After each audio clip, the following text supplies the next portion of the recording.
자, 봅시다. 자, 이제 확률 들어가 봅시다. 아까도 얘기했지만 확률 자체가 뭐 특별한 뭐 정의를 가지고 있는 거는 나중에 뭐 조건부 확률이라든지 뭐 그런 건 있긴 있지만, 그래봐야 그것들도 결국은 경우의 수에서 다 파생된 애들이다라는 거. 그래서 경우의 수가 제일 중요하고, 그거를 할 줄 모르면은 역시나 여기는 손도 못 대는 문제들이 수두룩합니다. 그래서 전에도 내가 그런 얘기 한 적 있잖아. 고등학교 수능 문제를 만들었을 때 가장 어려운 난이도를 만들 수 있는 곳이 어디냐라고 물어보면, 그거는 미적분 2도 아니고 여기 확률 파트입니다. 여기가 문제를 만들면 말도 안 되는 문제를 만들 수 있을 정도로 어려운 단원을 얘기를 하는 건데, 근데 웃기게도 내용은 진짜 아무것도 없어요. 내용은 정말 쉬운데 문제를 어렵게 만들 수 있는 단원이라서 조금 힘든 단원이 될 수밖에 없다라는 거. 왜냐면 경우의 수 파트가 어떻게 보면 쉬워요. 특정한 유형이 있으면 그 유형별로 정리하는 방법이, 예를 들어 있잖아. 우리 뭐 줄 세우는데 누가 이웃해야 된다 이런 것도 푸는 방법이 딱 정해져 있잖아. 그런 것들은 당연히 쉬운데, 그런 특정한 유형이 아니라 문제를 만든 사람이 뭐 이런 경우 저런 경우 생각해가지고 만들면은 그 사람이 만든 의도를 생각하고 그거를 하나하나 찾아내야 되기 때문에 말도 안 되게 어려워지는 문제다라고 얘기할 수가 있는 거죠. 그래서 출제자의 의도가 뭐 극악의 난이도를 만들겠다면 말도 안 되는 문제들이 얼마든지 나올 수 있는 단원이기 때문에 여기가 어렵기도 하지만, 그렇다고 해서 그런 문제를 만들어서 학교 시험에 내거나 그러진 않더라고. 어차피 학교 시험은 뭐 애들 내신을 줘야 되니까 말도 안 되는 문제는 어차피 너네 말고도 다 틀려요. 그런 문제 나오면. 그래서 크게 신경 쓸 필요는 없다라는 거. 자, 봅시다. 그래서 여기서 나온 용어들을 살펴볼 건데, 자, 용어들 보면은 뭐 여기 적혀있죠. 뭐 시행, 표본, 공간, 사건, 근원, 사건, 전사건, 봉사건 이런 것들이 나오는데, 얘네들이 뭔지를 물어보거나 그러지는 않을 거예요. 자, 이렇게 한번 해봅시다. 우리가 주사위를 던집니다. 자, 그럼 나올 수 있는 경우가 뭐가 있어요? 1, 2, 3, 4, 5, 6의 경우가 있죠. 맞지? 그럼 주사위를 던져서 뭐 짝수가 나오는 경우는 2, 4, 6 이런 식으로 있을 거 아니야. 그쵸? 맞지? 그럼 주사위를 던져서 7 이상이 나올 확률, 7 이상이 나오는 경우, 이런 경우도 있을 거고. 맞지? 오케이? 그 다음에 자연수가 나오는 경우, 이런 경우를 살펴볼 건데, 자, 봐봐. 여기서 이제 용어들을 싹 그냥 한 번에 정리를 할게요. 주사위를 던진다. 이게 이제 우리가 시행을 한다라는 거예요. 오케이? 자, 어떠한 경우를 이제 어떠한 일을 시행을 한다. 또는 어떠한 실험에 대한 관찰을 한다. 이런 것들을 우리가 시행이다라고 얘기를 할 거예요. 되겠지? 자, 그래 놓고 요렇게 시행에 따른 결과, 이거 가지수를 우리가 중학교 2학년 배워서 가지수를 뭐라고 부른다고? 시행에 따른 결과의 가지수를 경우의 수라고 부릅니다. 경우의 수가 6가지다 이 말인 거잖아요. 그렇죠? 오케이? 자, 그랬을 때 여기에 결과가 나올 수 있는 하나하나 사건들, 하나하나 경우들 보면 1 나오거나 2 나오거나 3 나오거나 4 나오거나 5 나오거나 6 나오거나 6가지 경우가 있잖아. 맞죠? 이 6가지들을 각각 이 시행을 한 결과의 근원 사건들이다 라고 얘기를 할 거예요. 나올 수 있는 모든 경우들을 각각은 다 근원 사건들이다 라고 얘기를 할 거야. 그치? 그래 놓고 이 근원 사건들을 싹 다 모아놓은 이 집합을 우리가 뭐라고 부르냐면 표본 공간이라고 부를 거예요. 표본 공간. 맞죠? 말이 어려운데 그냥 나올 수 있는 전체 경우를 묶어놓으면 표본 공간이다 라고 얘기를 할 수가 있습니다. 되겠죠? 자, 그러면 이제 짝수가 뭐 어떤 주사위를 던졌을 때 짝수가 나오는 경우를 살펴볼 수도 있고, 7 이상이 나오는 경우를 살펴볼 수도 있고, 뭐 자연수가 나오는 경우를 살펴볼 수도 있잖아. 맞죠? 이러한 것들을 우리가 이제 사건들이라고 하죠. 경우의 수에 대한 사건들이 여러 가지가 있을 거 아니야. 그쵸? 그 사건들에 대해서 나오는 가지수를 우리가 이제 경우의 수다라고 얘기를 하는 거고요. 그쵸? 자, 이랬을 때, 주사위를 던졌을 때 7 이상이 나오는 경우는 존재하지 않죠. 맞지? 일어날 수 없는 일이잖아. 맞죠? 그런 거를 우리가 뭐라고 부르냐면 공사건이라고 할 거야. 집합에서 공집합이라는 말을 썼잖아. 원소가 하나도 없는 거. 맞지? 이런 걸 공사건이라고 부를 겁니다. 되겠죠? 그럼 주사위를 던졌을 때 자연수가 나온다. 그건 뭐예요? 무조건이죠. 던지면 무조건 자연수잖아. 맞죠? 그러니까 이런 경우는 무조건 일어나는 사건이라고 해서 전사건이라고 부르겠다 이 말인 거지. 자, 공사건, 정사건 무슨 말인지 되겠죠? 자, 그러면 여기서 이제 딱 들어야 되는 생각이 있어. 왠지 확률 계산이 집합과 굉장히 닮아 있습니다. 맞죠? 당연히 그게 맞는 말이에요. 여기서 나오는 확률의 계산은요, 모조리 다 집합의 연산과 연계가 되고 집합의 연산을 그대로 따라와서 쓸 겁니다. 그럼 집합의 연산에 특별한 것들이 있었죠. 뭐 분배 법칙이라든지 아니면 뭐 드모르간 법칙이라든지 뭐 이런 것들이 있었잖아. 맞죠? 뭐 여사건이라든지 뭐 여집합이라든지 맞죠? 그런 것들을 그대로 가져가고 똑같이 적용시킬 거예요. 여기 확률의 계산을 할 때. 뭐 그래서 우리 이런 거 있었잖아. 뭐 A 합집합 B의 원소의 개수는 어떻게? A의 원소의 개수 더하기 B의 원소의 개수 빼기 A 교집합 B의 원소의 개수 이런 식으로 했잖아. 맞죠? 확률도 똑같아요. A 합 B의 확률을 나중에 얘기하겠지만 A 또는 B가 일어날 사건의 확률은 A가 일어날 확률 더하기 B가 일어날 확률에서 A랑 B가 동시에 일어날 확률을 뺀다. 이런 식으로 계산이 되겠다 이 말인 거죠. 집합의 연산과 그대로 똑같이 확률의 계산과 적용시킬 수 있다는 걸 기억을 하고 있어야 되겠습니다. 무슨 말인지 되겠죠? 그럼 문제가 또 뭐다? 집합의 연산들을 까먹었으면 여기서 약간 곤란한 경우들이 생기겠죠? 물론 하다 보면 당연히 다시 얘기하다 보면 기억은 나겠지만 맞지?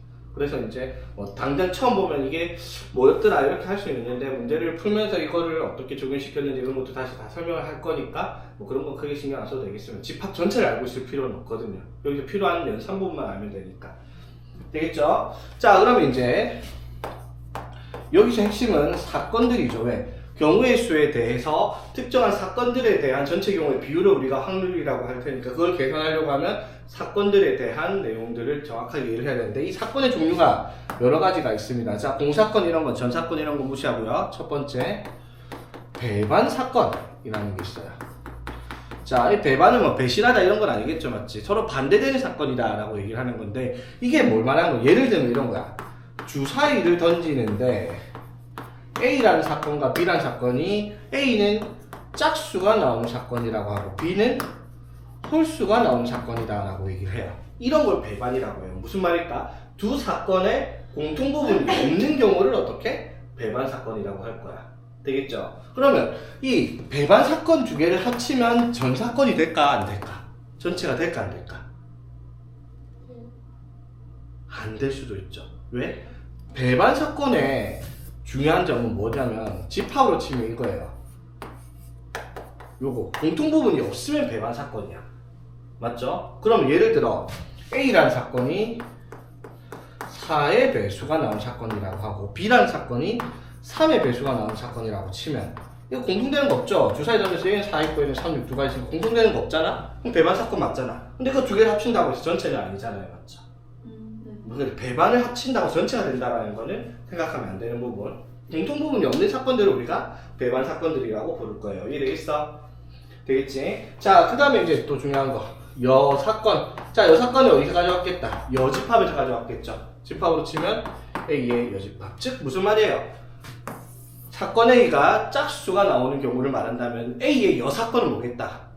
홀수가 나오는 사건을 말하는 거겠죠. 그러면 사건 A가 4의 배수가 나오는 경우에 여사건은 4의 배수가 아닌 경우가 나오는 경우, 즉 1, 2, 3, 5, 6이 나오는 경우를 사건 A의 여사건이다라고 표시를 하겠지. 집합과 같은 개념입니다. 이해되겠죠? 이거 중요하겠죠? 어디서 많이 나오겠다?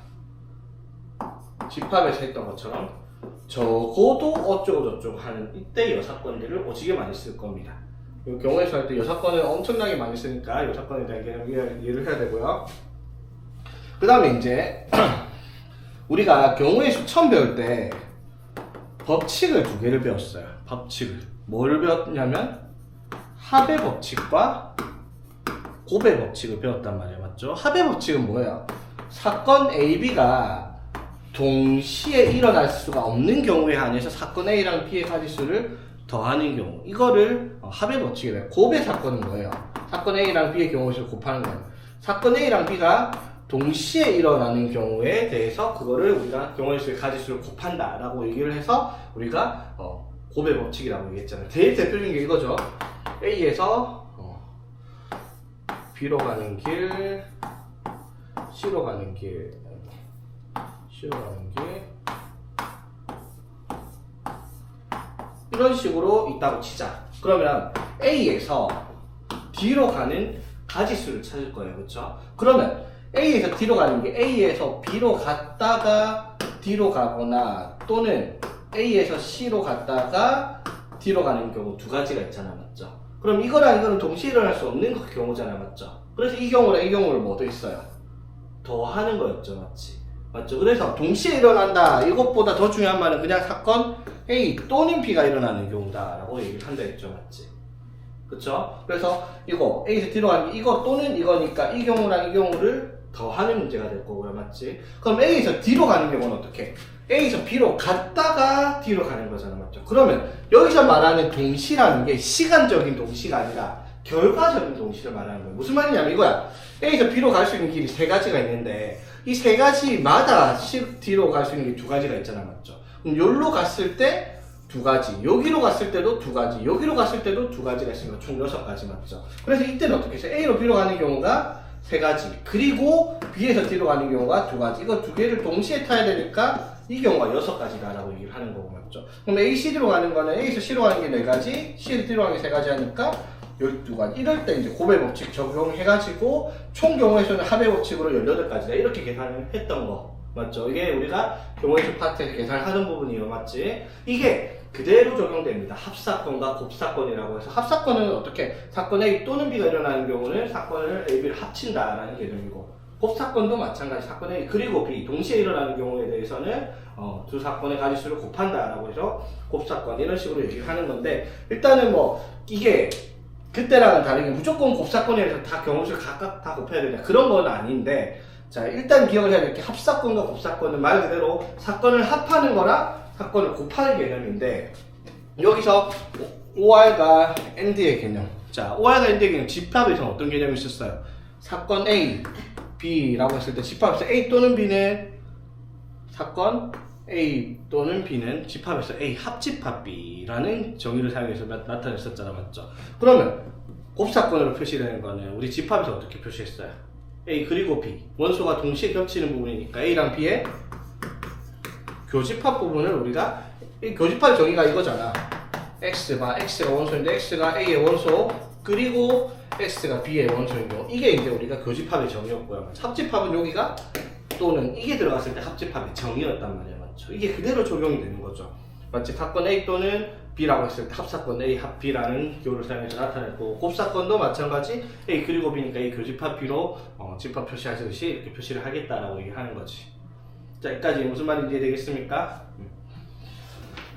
자 그래서 뭐 별건 아니고 자 말이 되게 어려워 보이는데 아까도 말했지만 내용 자체는 진짜 아무것도 없어요. 그냥 세워보면 되는 내용이라서 필수의 제일 보면 주사위를 던졌을 때 짝수가 나오는 사건을 A 홀수가 나오는 사건을 B 4의 약수가 나오는 사건을 C라고 했을 때 A, B, C 중 서로 배반인 걸 찾아라. 그럼 A가 2, 4, 6이 나오는 사건이고 맞지? B가 1, 3, 5가 나오는 경우고 4의 약수는 1, 2, 4잖아요. 맞죠? 자 그럼 이 사건 둘 중에 배반 사건인 거 뭐 공통된 부분이 없는 거죠. 그럼 배반은 뭐 A랑 B는 배반 맞죠? A랑 C는 배반이 아니에요. 2, 4가 걸려있으니까 B랑 C도 배반이 아니죠. 1이 걸려있으니까 맞죠? 그래서 배반은 A와 B다 라고 얘기를 할 수가 있는 거지. 자 그 다음에 1부터 8까지 적혀있는 8장의 카드 중에서 임의로 한 장을 뽑는 시행에서 6의 약수가 적힌 카드를 뽑는 사건을 A래요. 그러면 A라는 사건은 뭐를 1, 2, 3, 6을 뽑는 경우가 이제 사건 A다라고 얘기를 할 수가 있을까요? 맞죠? 자, 그랬을 때 A랑 배반이 사건의 개수를 구하시오라고 해요. 자, A랑 배반 사건이란 말은 어떠한 사건 B가 있으면 그 결과가 얘랑 겹치지 않는 걸 찾아라 이 말이죠. 맞지? 그러면 다시 자 봐봐. 이 확률의 계산, 경우의 수 계산은 집합과 그대로 연결을 한다라고 해서 잘 봐야 돼. 그러면 B가 될 수 있는 게 뭐가 있을까? 예를 들어 B가 될 수 있는 사건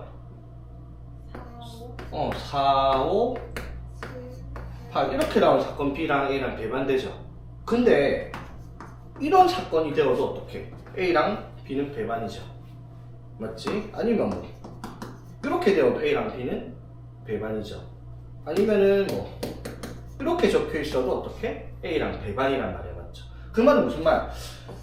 B라는 사건은 1, 2, 3, 6을 원소로 가지지 않는 집합을 구하는 문제랑 같은 말이죠. 즉 전체가 1부터 8까지인데 1, 2, 3, 6을 원소로 가지지 않는 집합을 사건 B라고 얘기를 하면 뭘 말하는 거예요?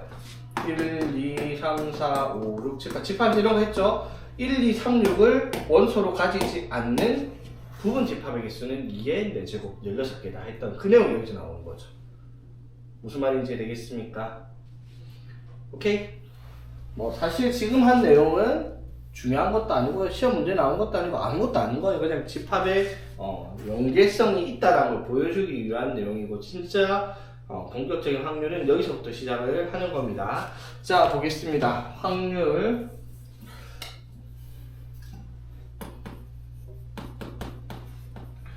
자 확률을 우리가 알아요. 어떻게? 특정한 사건에 대한 전체 사건에 대한 특정 사건의 비율을 확률이라고 얘기를 하죠. 그러니까 예를 들어 주사위를 던졌을 때 짝수가 나올 확률 이랬으면 주사위를 던진다라는 전체 경우 6가지 중에서 짝수가 나오는 경우 3가지의 비율이니까 6분의 3에서 확률이 2분의 1이다 이렇게 계산을 하는 거죠. 맞죠? 이게 이제 우리 확률의 계산인데 우리가 방금 배운 용어에 의하면 맞죠? 이 사건을 조금 있어 보이게 말을 하자면 이 표본 공간의 전체 원소의 개수의 비율 중에서 특정 사건의 원소의 개수에 대한 비율이다 이런 식으로 표현을 하는데 책에도 뭐 보면 그렇게 적혀 있을 거예요. 뭐 PA가 NS분의 NA인데 NS가 표본 공간 S에서 뭐 그런 사건들의 개수를 뭐 이렇게 표현해 그런 거 신경 쓸 필요가 없는 말들이고요. 그냥 이것만 기억하면 돼. 전체 사건만의 특정 사건이 당연히 확률이다라고 얘기를 하면 여기서 내용은 끝이다라는 거죠. 이미 다 아는 부분이고 계산만 이제 경우의 수로 개수만 셀 줄만 알면 되는 문제들이다 이 말인 거지. 맞죠? 근데 그런 거는 하나 알고 있어야 돼요. 우리가 확률이다라고 얘기를 하는 게 절대적이냐 하면 그거는 아니죠. 뭐 예를 들어 동전을 던졌을 때 앞면이 나온다. 그러면 확률이 2분의 1이잖아. 맞죠? 그럼 확률이 2분의 1이란 말은 단순하게 생각을 해보면 2번 던지면 2번 중에 한 번은 앞면, 한 번은 뒷면이다. 이렇게 나올 수밖에 없는 게 확률인데 그게 확률 따라 가진 않잖아. 맞죠? 뭐 3번 연속 앞면이 나올 수도 있고 뭐 4번 연속 뒷면이 나올 수도 있고 그런 확률도 있으니까. 맞죠? 말 그대로 그런 것들을 수학적 확률과 통계적 확률의 괴리라고 얘기를 하는데 이거를 조금 더 깊이 따져보면 큰 수의 법칙이라는 게 있어요. 시행을 무한히 반복하다 보면 수학적 확률과 통계적 확률이 일치한다라는 내용이 있는데 그것들도 예전에는 확률과 통계에서 다루던 건데 여러분들 대해서는 그게 없어요. 그래서 크게 신경 쓸 필요는 없습니다. 그냥 확률이 2분의 1이다. 그 말은 무슨 말? 무조건 2번 중에 한 번이 나오는 게 아니라 그거를 무한히 시행하면 예를 들어 한 1억 번쯤 주사위를 동전을 던졌다 하면 그 중에서 5천만 번 정도는 무조건 앞면이 나올 수밖에 없는 구조라는 거죠. 그거를 1억 번만 했으면은 많이 한 것도 아니죠. 뭐 수천억, 수만 번, 수조 번을 하면 절반만큼의 수렴을 할 수밖에 없다는 거죠. 뭐 거의 뭐 별 차이가 안 나더라도 시행의 수가 1조 번이다라고 하면 거의 5천억 번 가까이 앞면 뒷면 해서 뭐 100번, 200번 차이 난다 해봐야 거의 확률은 그건 0에 가까울 거 아니야. 맞죠? 전체 시행에 비하면은. 그래서 확률이 50%다라고 얘기를 할 수 있는 부분이에요. 그래서 여기에 보면 뭐 통계적 확률이 막 이렇게 있는데 뭐 그렇게 어려운 말 몰라도 되는 말이고 방금 얘기했던 거 그냥 시행이 많아질수록 그 시행에 대한 결과값은 수학적 확률에 일치하게 도달한다라는 그 개념만 이해를 하면 되는 부분이고요. 되겠죠? 자 그랬을 때 당연히 우리가 이 확률이라고 하는 값의 계산은 전체 경우랑 특정 사건의 비율이니까 확률의 범위는 0부터 1까지다 라고 할 수밖에 없고요. 그렇죠? 퍼센트로 뭐 20% 이래봐야 20%도 100분의 20이니까 1보다 크진 않잖아. 그렇죠? 자 그랬을 때 이 0이라는 것은 무슨 말이에요? 확률이 0이다. 절대로 일어날 수 없는 사건의 확률이 되겠죠. 무슨 사건? 공사건의 확률을 0이라고 얘기를 하는 거죠. 맞지? 그 다음에 무조건 일어나는 사건 뭐라고 했어? 전사건이라고 한다 했죠. 뭐 물론 이딴 말 쓰지도 않습니다. 전사건의 확률과 공사건의 확률이 0이다 1이다 뭐 이런 거 쓰지 않는데 그냥 말 그대로 확률이 0인 경우나 1인 경우는 어떤 경우인지를 얘기를 해보자 라는 게 이 적혀있는 내용이고요.